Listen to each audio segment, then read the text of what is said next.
Sparks fly non-stop at this steel production site near Amsterdam.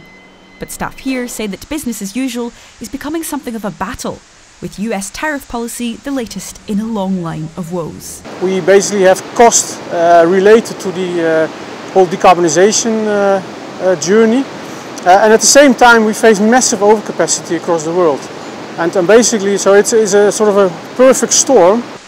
This high-grade steel is used for batteries, packaging and car parts. It's hard to produce elsewhere, meaning some US customers will keep coming.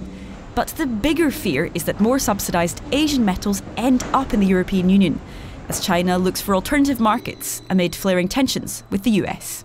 That steel will be redirected, and with Europe being one of the only remaining open markets in the world, Europe is a likely target. If you have a lack of a level playing field, instead of innovation, you start cutting costs.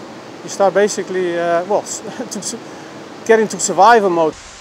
Energy prices in Europe also run much hotter than elsewhere.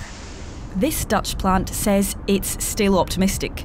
But in recent years, steel factory closures and job cuts have been announced across the EU. We've seen something like 30 million tonnes lost in terms of steel production in the last year or so. And when we turn 30 million tonnes into steel workers' jobs, we're talking about the loss of thousands of jobs across Europe. Brussels says it stands ready to back up this strategic sector. Last month, the EU unveiled steps to try and cut energy costs and stimulate demand for cleaner steel, with more action planned for late March. There is really a mix of measures necessary, making private investment less risky, but I think in general creating these what we call them lead markets, so that the industry actors are really incentivized to invest in the decarbonization so they can kind of reap the green premium. Though the EU insists this is in line with green promises, climate campaigners fear the bloc is backtracking on pledges to make polluters pay. The industry always says we're losing jobs because we can't compete with other countries with lower standards.